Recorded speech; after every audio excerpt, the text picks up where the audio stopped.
Okay, welcome everyone to this evening's CELDEF's three-part webinar series, Nature's Rebellion Against the Corporate State. My name is Tish O'Dell, and I am an organizer with the Community Environmental Legal Defense Fund, and I'll be facilitating this webinar this evening. Tonight, we're going to begin with part one, a community's voice in the rebellion. And that community happens to be in Northwest Ohio, the community of Toledo. But the conversation will not just be about the Lake Erie Bill of Rights, but the issues in the community that led up to this historic passage of the Lake Erie Bill of Rights. A lot of the conversations in the past have focused on the actual law itself, but we want to look at what led the community to rights of nature in the first place. Before we get started, I just want to let you know that we are recording this webinar and it will be available for sharing on the CELDEF YouTube channel and the CELDEF website. You can type comments and questions into the chat box and we'll try to get to as many as possible before our 7:30 end time. But we realize that in this short amount of time, we won't get to them all. This is meant to be a conversation starter. And so you can contact CELDEF or any of the panelists at any time, and we hope that you'll continue the conversation after each of these webinars in your communities. Okay, let's get started with our first speaker tonight, and that would be Sherry Fleming. Sherry lives on a small homestead in rural Northwest Ohio. Over 20 years ago, Sherry and other members of the community found themselves organizing to protect themselves and the environment from the impacts of factory farms. She and her neighbors worked at both the state and federal levels to seek help. In 2019, her community faced another threat, the privatization of their local water source, the Mission Doe Aquifer. Sherry currently serves as chair of the Williams County Alliance. She's a board member for the Ohio Community Rights Network, and she's also a coordinator for the Bryan Co-op. Welcome, Sherry. Thanks so much. And why don't you start us off?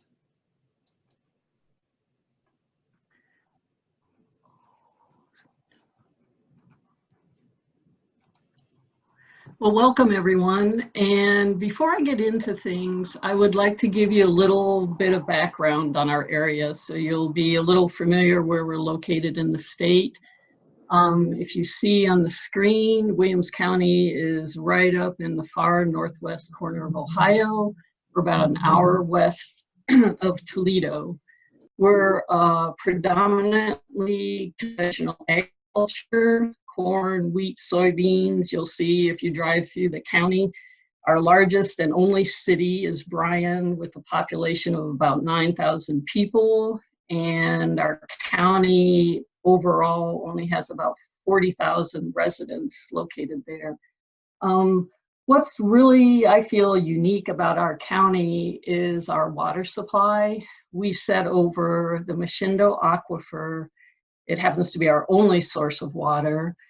But even though it's located underground, there is an exchange between the surface waters and the underground aquifer. So what happens on the surface can also impact our water source below. I'm not originally from Williams County. I grew up in Lorain County. But because I had grandparents that had a farm in Eastern Ohio and spent time there, I ended up getting a degree from Ohio State in 1975 in animal science.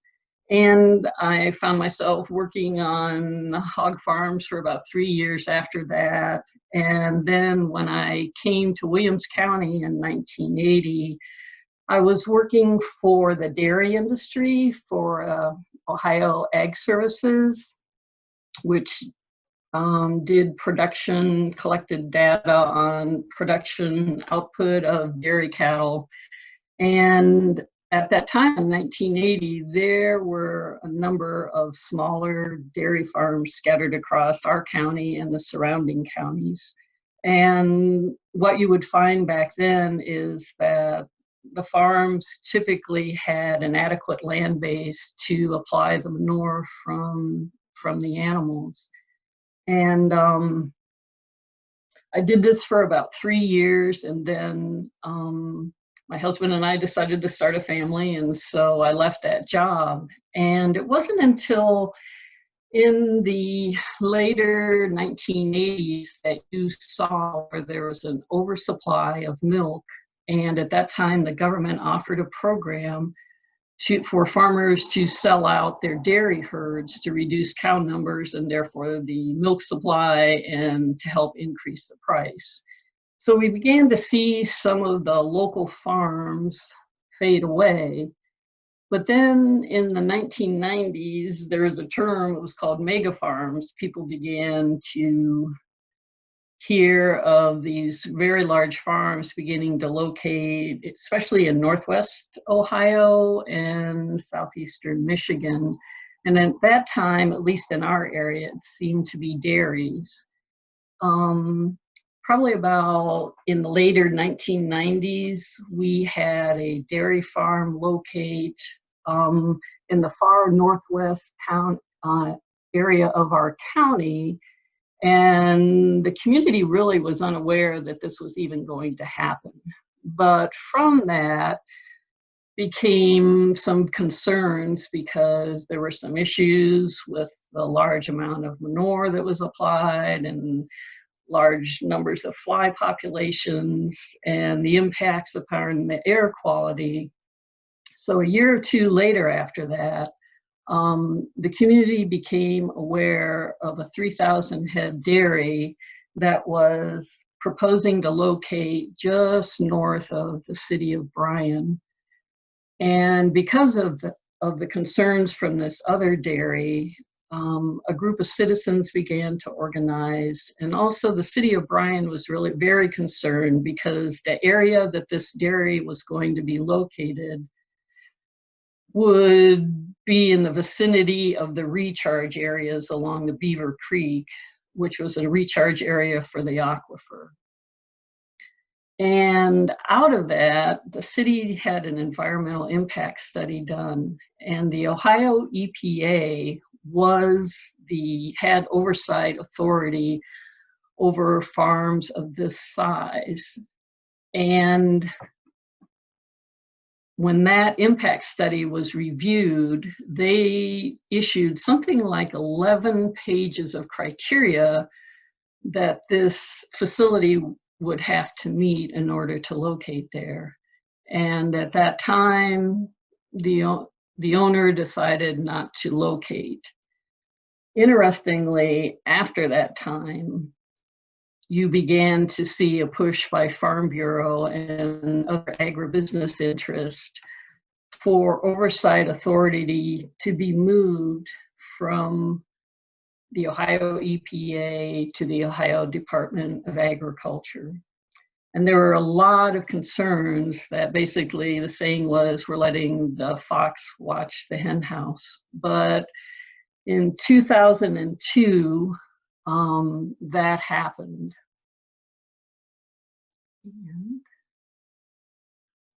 I'm sorry, I'm having an issue with moving to the next slide.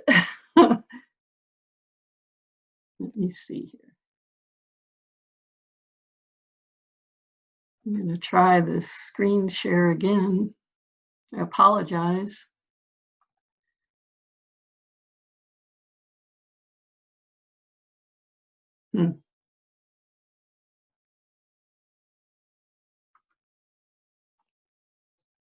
Okay, there we go. This is an example of a dairy CAFO. And the thing that people may not realize, if you drive out around the countryside, you will see these large metal buildings. A lot of times there'll be some large fans on the side, but in this example, it's set up for a dairy. You'll see the 3 buildings there, and the 2 outside buildings are the housing for the cows. The middle building is where the cows would come into, and there's a milk parlor there. To the right of the one building, you'll see a large dark area, which there is for liquid waste, and the smaller area is for the sand that is often used for bedding for the cattle. This again is the dairy operation, and it shows you a better view what you may see from the road, where the milk parlor is in the middle with the animals to the side. The dairy cattle will remain in these buildings their entire lives. They do not spend time outside. And when you see these buildings, the thing is, they're very, I guess you could say, innocent looking, but until you get into the inside, you'll see here, this is how they're fed, down along a feed bunker.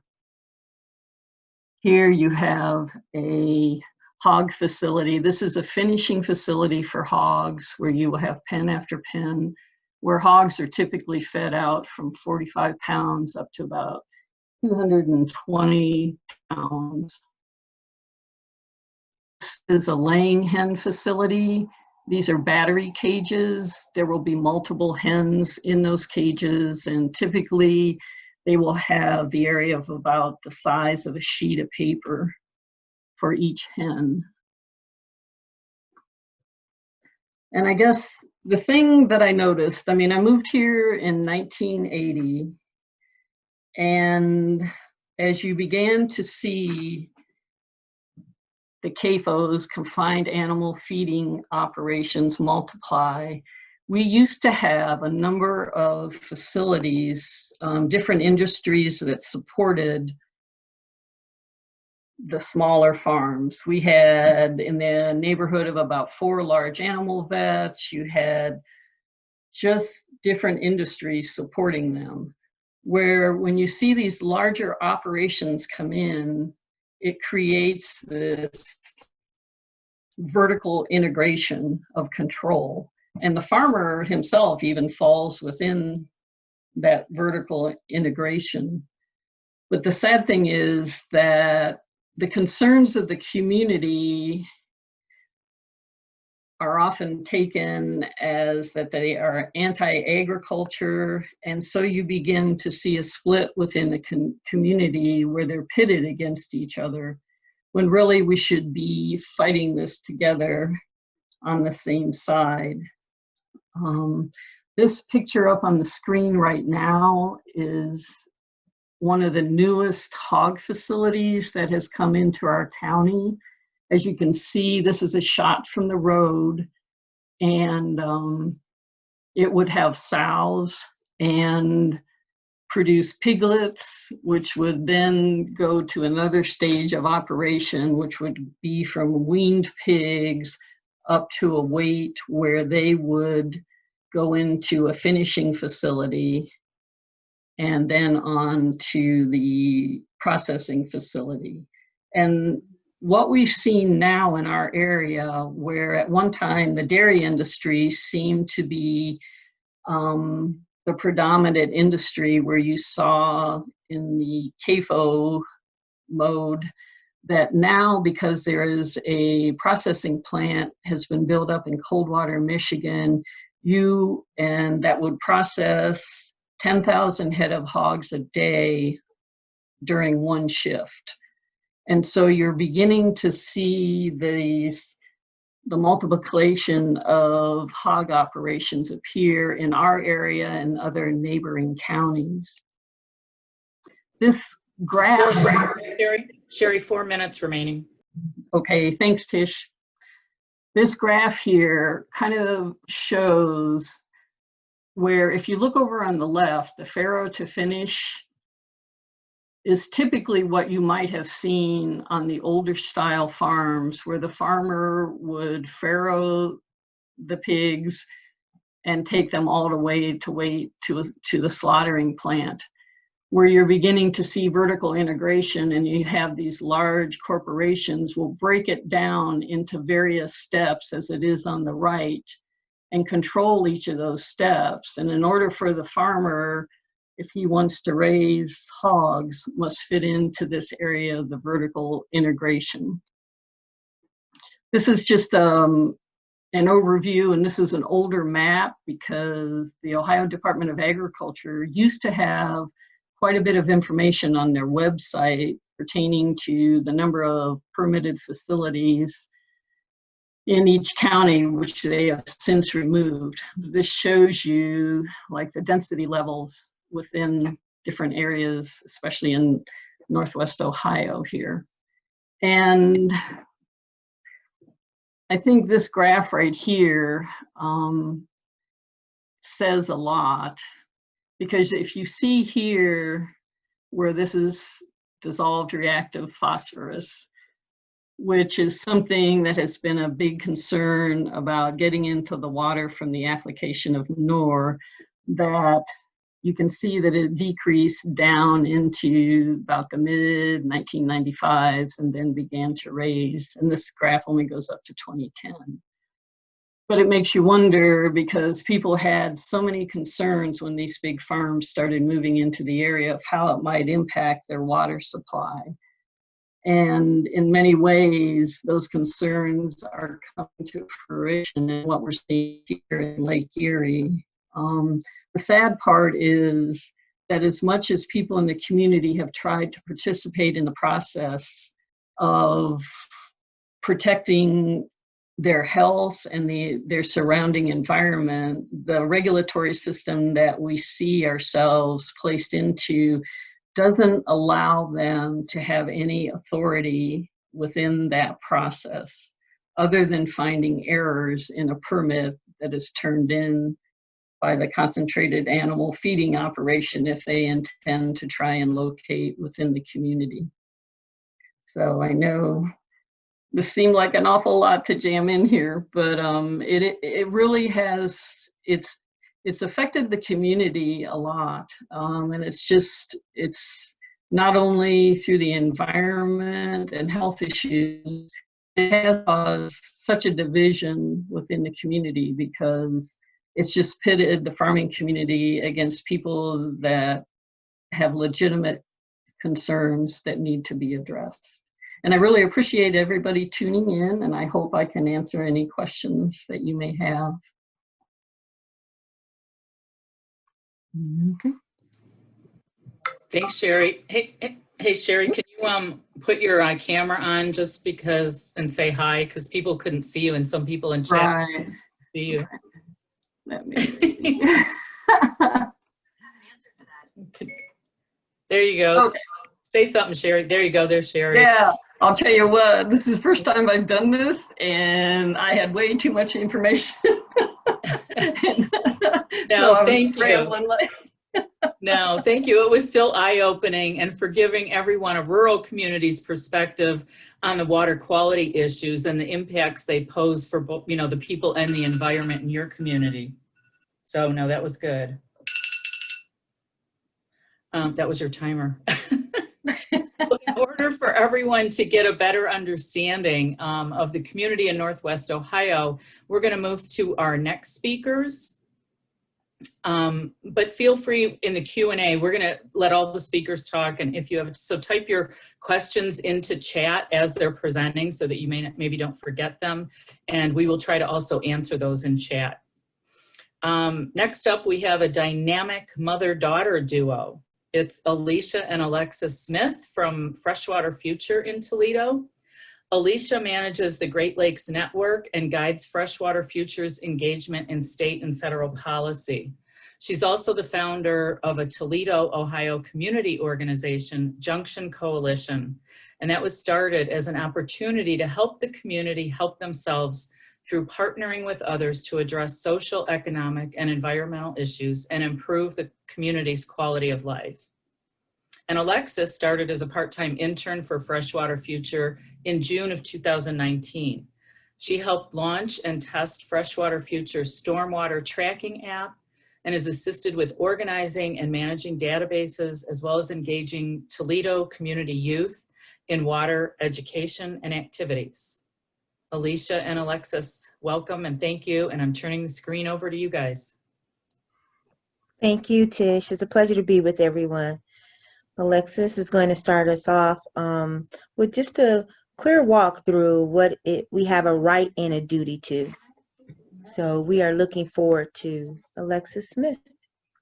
Thank you everyone so much, and Tish for the incredible introduction. So very kind, and thank you, Marky, and the whole team for inviting us to speak today. Our right to safe water, to safe, affordable drinking water is a duty for all. It is something that we have a responsibility to advocate for and protect. That includes not just the urban community, the cities, suburban, the rural community, but also the agricultural community. And so I think it was great to hear from Sherry first, because it really set the stage and laid the groundwork for what happens when those the runoff from the CAFOs travels downstream or comes over into Lake Erie and the western Lake Erie Basin. You go from CAFOs to the lake and to the people, which is what we're going to focus more so on. What has the impact been for the Toledoans? The harm is universal. The harmful algal blooms, which are a result of the phosphorus and nitrogen runoff, they're nutrient pollutions. And algae is a natural occurring thing in the lake, but it becomes toxic when it interacts with those nutrients, the phosphorus and the nitrogen. The primary driver for this is your agricultural, but it's big agriculture. And I want to point that out because I think a lot of times people get the idea that, we're talking about small farms, and it's not always, though there are some bad actors, it's not really the small farms. It's more so those large factory farms that contribute a large portion of the nutrient pollution. But we also have some urban runoff that can contribute to the nutrient pollution as well, through ways of stormwater, wastewater, and in and around the home. So through sewage, septic tanks, fertilizers, pesticides, and your pet not picking up behind your pets. All of that, can also be run off into the lake and contribute to that. But like I said, want to reiterate, the primary driver of that is the large ags. And so what happened, and those of you who may not be familiar, is Toledo had a water crisis in 2014 where we were without our water for 3 days. What happened after that? Well, we realized in Toledo, the city of Toledo, that there needed to be some necessary upgrades to our water treatment plant. We were not prepared to face such a crisis where we had these microsystems and these toxins in our water. We didn't have a system strong enough or capable of filtering out those toxins. And I'll dive more into that as we go on. We also realized that there is a major need of education and engagement to the community. One thing I can remember vividly, long before I was a part of Freshwater Future, I was entering my freshman year into college at the University of Toledo, and I remember waking up that morning and being told that we could not drink, touch, eat, or let alone not even touch the water. And I had friends, what we realized was that the people in our community, which is an inner city, low socioeconomic community, got this information fairly late. Whereas the information was dissipated in such a way that really showed the disparities. So we even had to go door knocking with some of our neighbors to let them know that the water was not consumable. You couldn't even touch it. And long after that, the community asked the question, how can we prevent this from happening again? And we'll get to what that answer ended up being later in the presentation.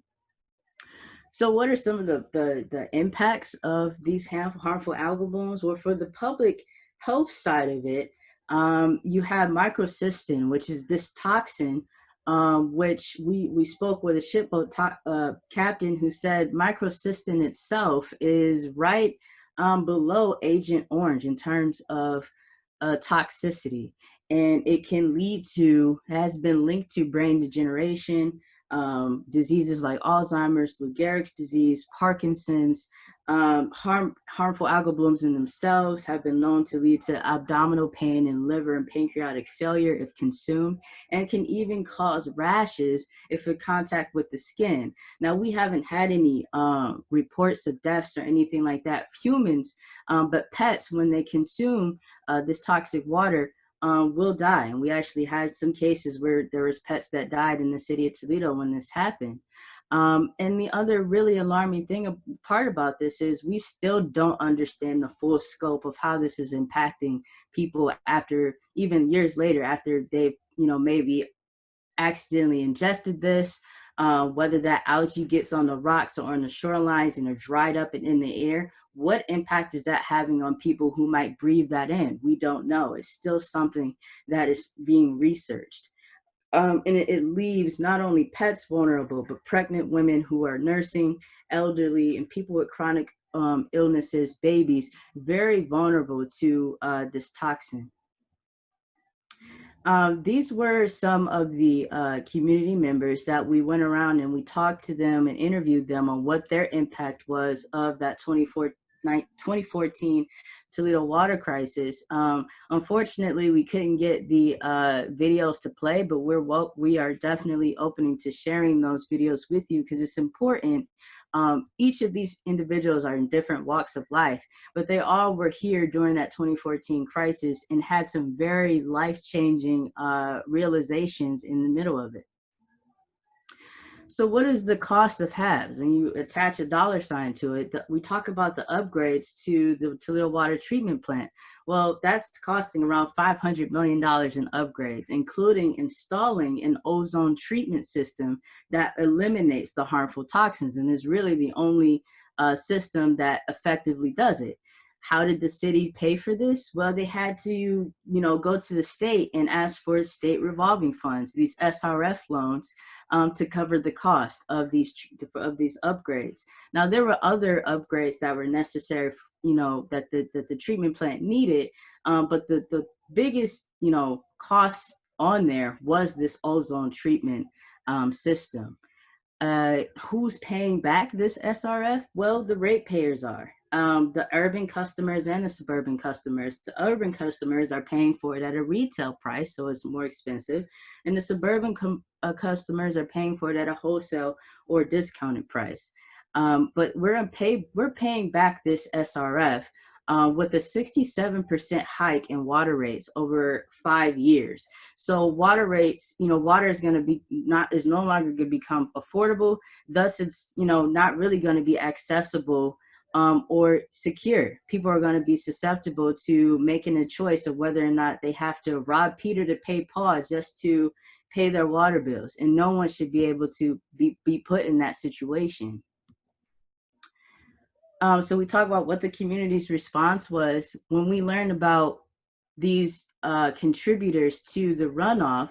The community took responsibility and said, okay, we have a responsibility to curb the sewage runoff and the stormwater runoff. And Ms. Alicia is actually going to give us more background on what that looked like. We had to create a toolbox, one to which provided community education, participatory action, testing our water, awareness, and citizen science, so that those that did not have the basic language to understand what was going on could actually see it, because we learned differently. When you look at the green infrastructure, we had to show that stormwater management was our friend, being able to place into our community rain gardens, bioswales, and rain barrels, as well as community food gardens that families could eat from. We bridged the gap between the toxins to everyday life and the community impact, making sure people understood how it impacted their children, with simple things such as our children are plagued with asthma, plagued with lead line, and different toxins that can mix together and cause serious public health issues. We looked at pro-social skills and connected the multi-generation connection, children working with elders, elders working with middle-aged folks, and having one defined narrative that the municipalities had to do something and do it now. We were not looking at a water issue, we were dealing with a water crisis. Green technology and civil education, rural and urban collaborations, not looking over and saying, oh, there's the rural community, and not saying, well, it's only the urban. We together had to come up with a plan, and that therefore we took our young people out into the rural community, and we accepted the young people from the rural community into our community. And you'll see that they work together They created spaces to learn together, and they also had recreation together. We had a process of hugs to bugs. Hugs was holistic urban green space for beautiful usable green space. So just vacant lots became beautiful rain gardens. We did succession from teach one, reach one. It's not about just teaching about something, but also developing the jobs and careers. If you don't want to go out and learn, then let's put some money on it. Put some money at the table, and everybody understands how economic development is impacted by career and opportunities. Partnerships with local, state, regional, and federal authorities and environmental agencies, calling everybody to the table, looking at corporations and say you don't get to be a person and not think about how you impact the people. Policy education, reform, and information. With having policies with no regulations and mandates just means that you got a book sitting on the shelf. We have to be able to put action behind all of our information, and it must be written, because if it isn't written, it doesn't exist. Please forward, Alexis. So we're diving deeper into citizen action and engagement. We met amazing people like Marky Miller.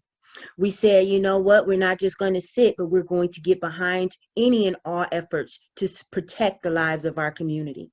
Science versus basic needs. We learned all that we could. Stormwater apps, QSR codes for water reconnection. What that is you take, and everybody know what a QR code is, but finding out where people during this COVID pandemic didn't have their water connected, learning that there were lead line issues, learning that even amazing people living on the shores of the Maumee River could not go out into their backyard because the stench was so bad. Participatory action, consumer task force, where we now sit in a room with the Department of Public Utilities. We sit with the farmers and have conversations, meet on the university campuses, and have our voices start from the beginning to the end. Art and cultural experiences and expressions, having conversations with our governor. And so with that, Freshwater Future has been able to work with several communities to create water councils. There's a Toledo Water Council who has partnered with so many amazing organizations such as Toledoans for Safe Drinking Water and others, Advocates for Clean Lake Erie. We are together in this opportunity because we're doing enough fighting, but an opportunity to be heard. Move forward, please, Alexis. So we didn't just engage our future, we put the future into the water. We took them canoeing on the Maumee River. We spoke to Paula Hitz Hudson, Senator Fetter. No one gets to sit and just hold their hands and think, how do we? No, we have answers for you. We also began to plant trees to reduce our carbon footprint. We took guns and weapons of destruction and created garden tools for the benefit of our families. And we taught our children as early as 7 years old, all the way up to those that were 30 and 40. And our elders sat and talked to us about the importance of the environment. Please, Alexis.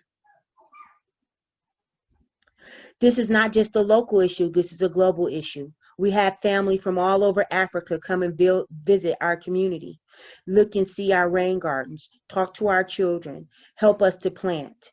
And it is an issue throughout our country.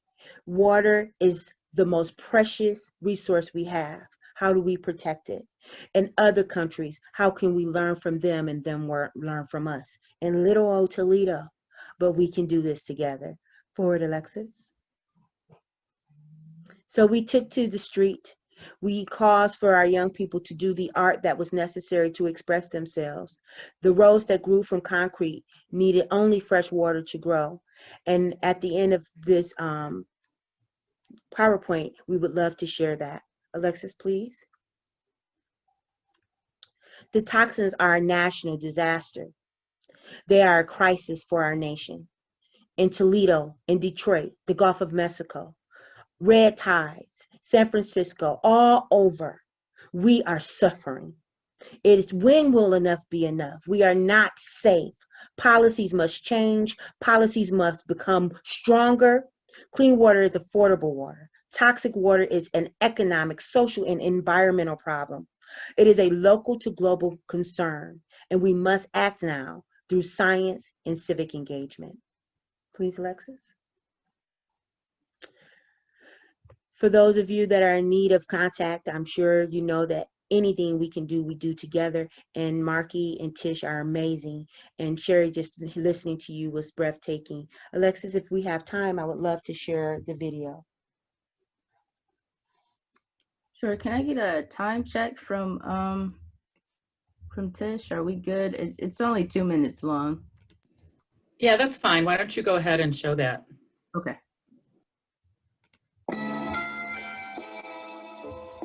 It's funny how unassuming water is. So feared in a weird way. We stay running from it. Stay protecting ourselves from it in houses, hiding under umbrellas. Alexis, you want to show the Splash video? as if it's not who we are. I'm sorry? You want to stop sharing your PowerPoint and bring up the video? Oh, sure. I'm sorry. I didn't realize it wasn't showing. No worries. All right. I'll start it over too. It's funny how unassuming water is. So feared in a weird way. We stay running from it. Stay protecting ourselves from it in houses, hiding under umbrellas, losing breath with each splash as if it is not who we are. As if water isn't the example we should strive to be. The children know.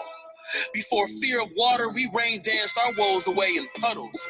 We created oases and pools where there were none. Hydrant with wrench turned man-made geysers before knowing bills and pressure and learning. The very thing we're made of most ain't free. Funny, that statement. That business of having to pay for what you are, running from who you are. Well, let's be clear. Stop running. Be water. Be water ever flowing and stay thirsty, my friends. Stay fluid in a concrete world. Don't be the streets. Rocks break under pressure, form cracks in its foundation, erode with time when water simply adapts. Water will bring life throughout its reign, but with the right amount of power, destroy walls, crumble dams. It's 98% of what you are anyway. Be water. No obstacle you can't get around. Be water when placed in the fire. Be steamed, but still you. Be water when the world is cold. Stand firm in yourself. Be ice and snow. Be water and stay ever-changing. Be lakes of imagination and stay fresh. Be water and be yourself. And rain dance in puddles again.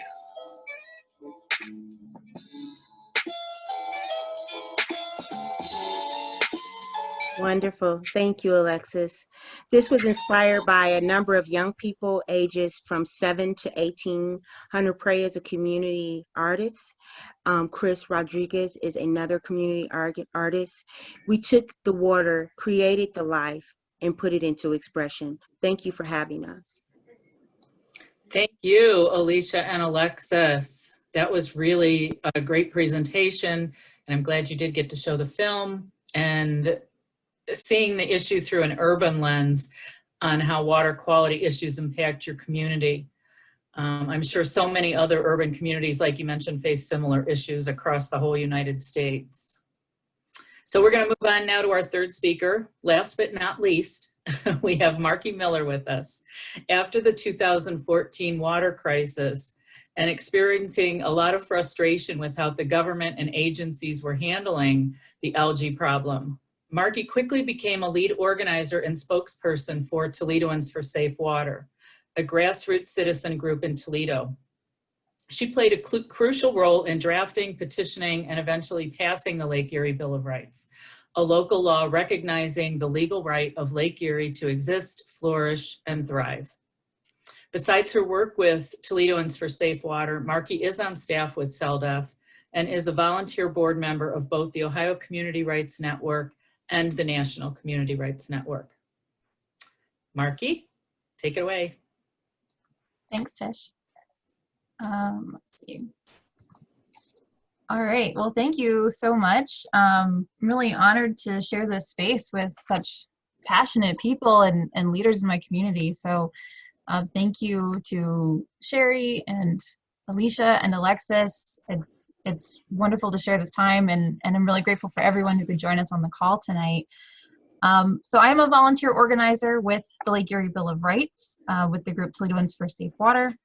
And LEBOR, as I call it, or I'll probably refer to Lake Erie Bill of Rights as LEBOR throughout, is really a historic effort because it was the first rights of nature law for a specific ecosystem to pass in the US. So that's the story I want to tell tonight, building on what Sherry highlighted with the history and the issues behind industrial ag in the area, which we know to be the huge contributor to the harmful algal blooms in the western Lake Erie Basin. But I love that Alicia and Alexis showcase that communities are making a really strong effort to tackle water quality issues locally. But at the end of the day, there's a big piece of this puzzle that we are constantly shut out of. And LEBOR was our effort to change that, to assert ourselves into this conversation, to assert ourselves into action, and not just begging for help, but taking those steps to reduce the burden on this community and the impact on Lake Erie herself.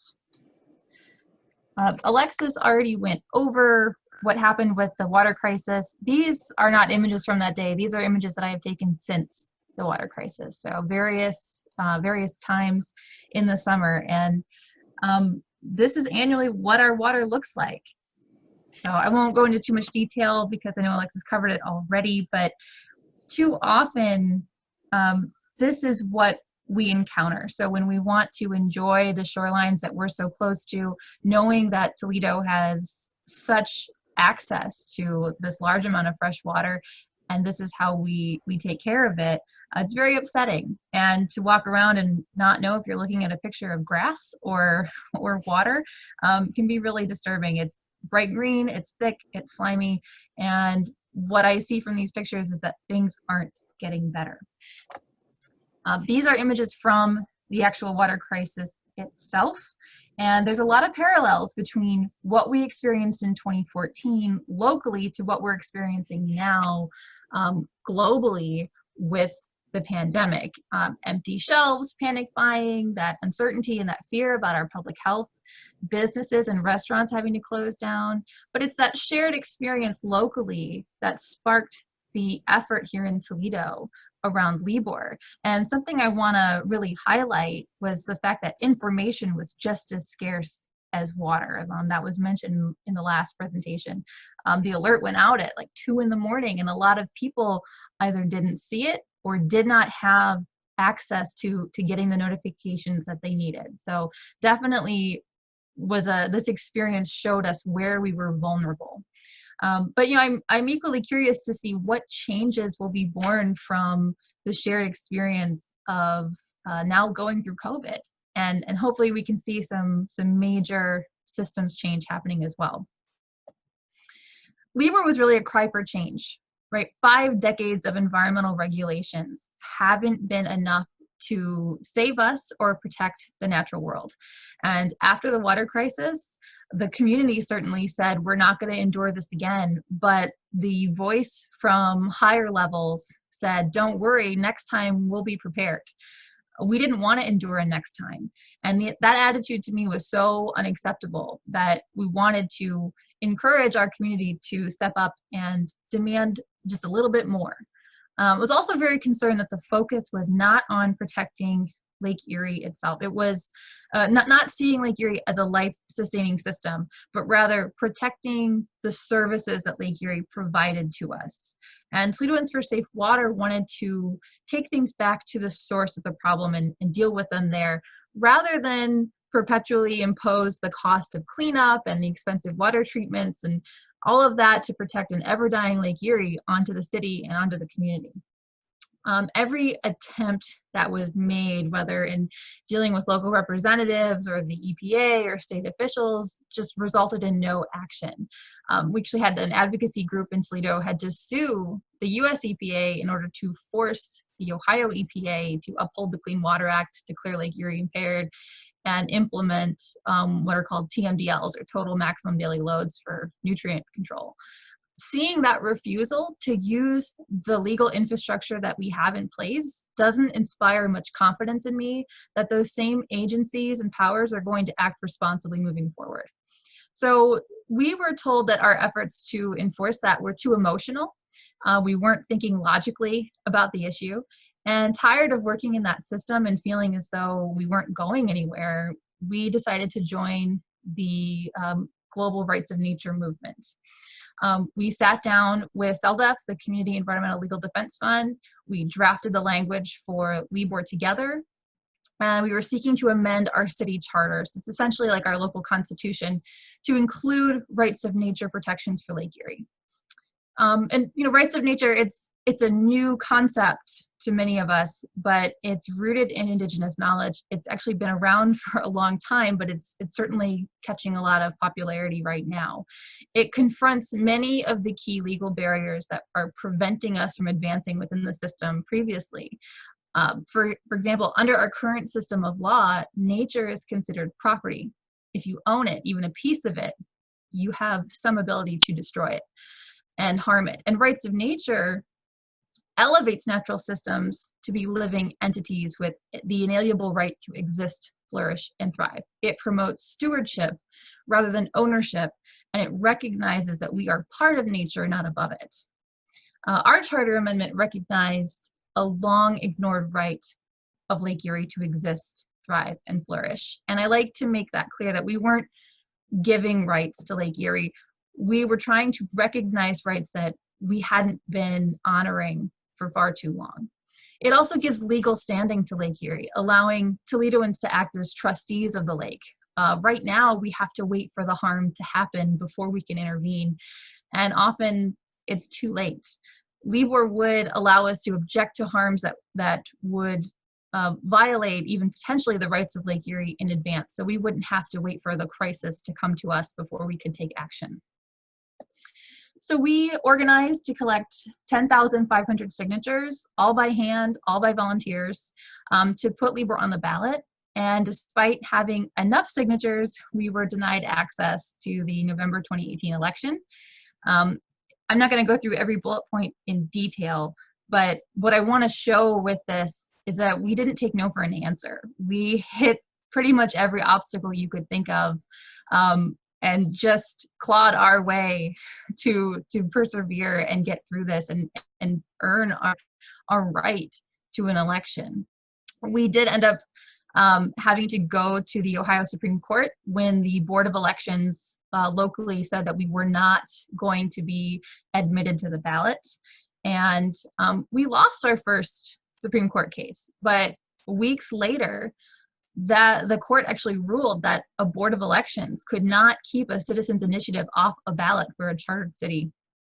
And after months of protesting, we finally had a unanimous vote from City Council to add us to a special election that was already scheduled for February of 2019. So in 2019, LEBOR was approved with 61% of the vote.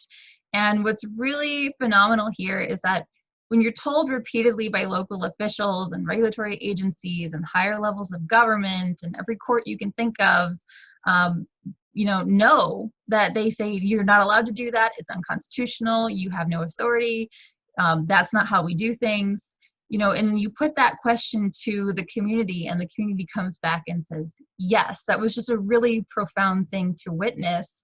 And just knowing that we were living in this moment of history that really got picked up all over the world.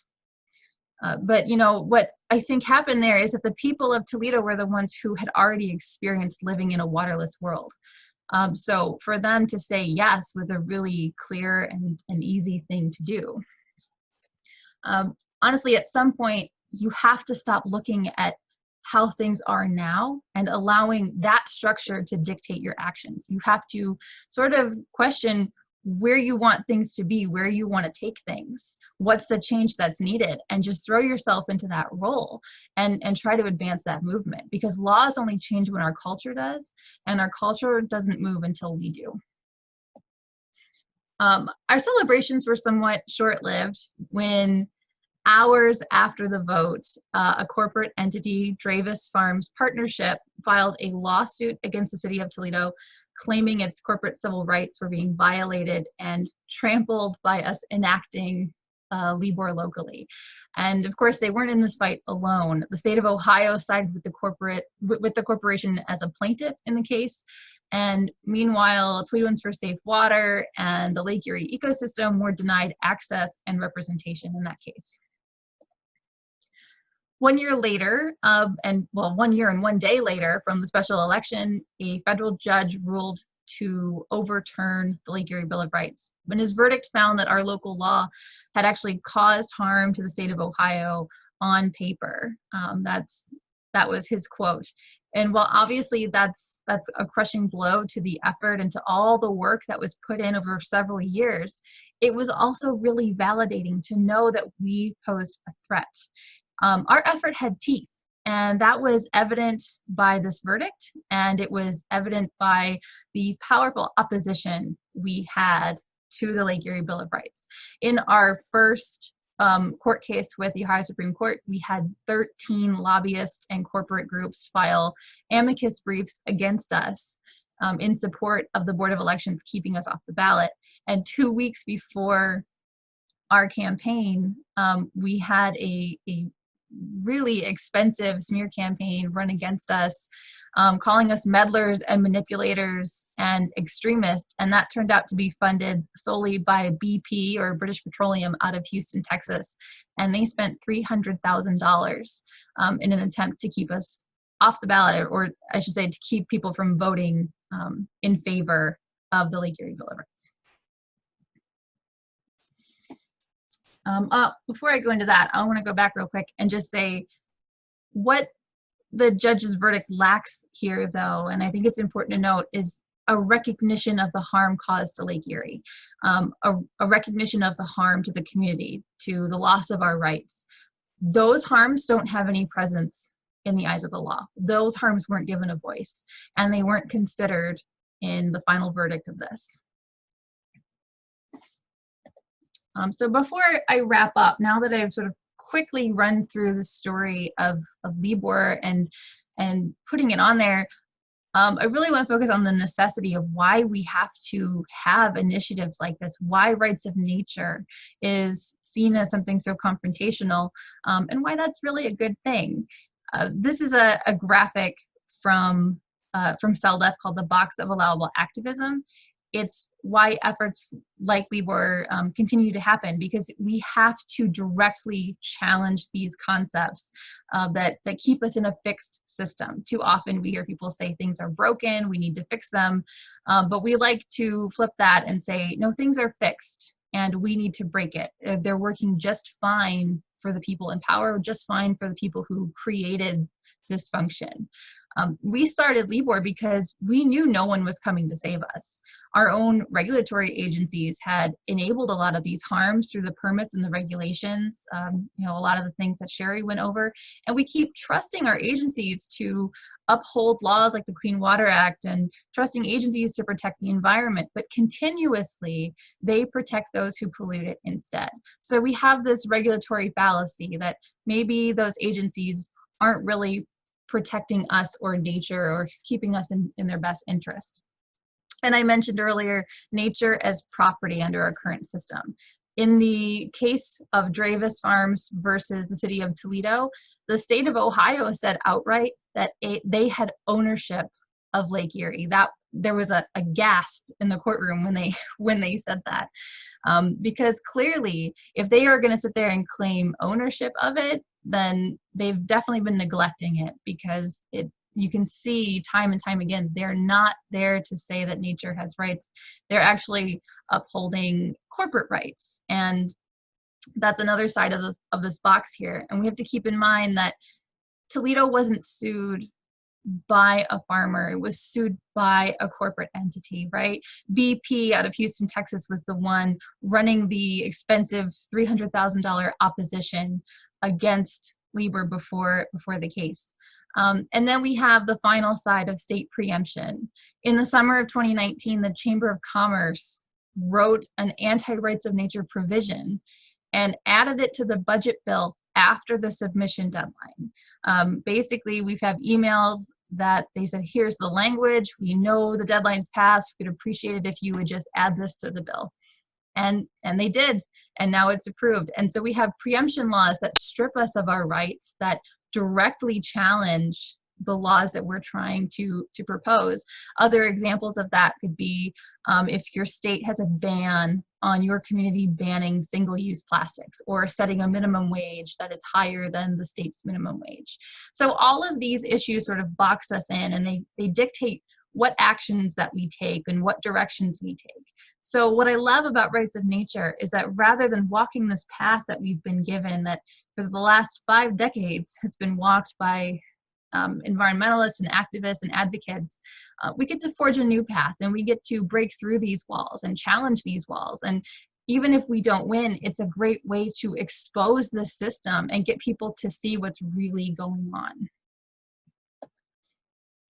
So we do have to confront these even when it's unlikely, because our efforts are contributing to a growing movement. They build on one another. They push back when corporate rights take precedent over human rights or nature's rights. And we personified Lake Erie once before in the 60s. We claimed she was dying, and it did motivate some action. Now we need to breathe some new life into her again. And we might not see sweeping success in the courts right now, but we're still planting those seeds. And we can't afford to compromise Lake Erie's health anymore. We can't afford to keep paying for the treatment, just trying to keep the harm at bay and trying to keep the harm out of our tap water. That change is really scary, but the longer we ignore the pain and suffering of Lake Erie, the sooner it eventually becomes the pain that we have to endure. It becomes our pain.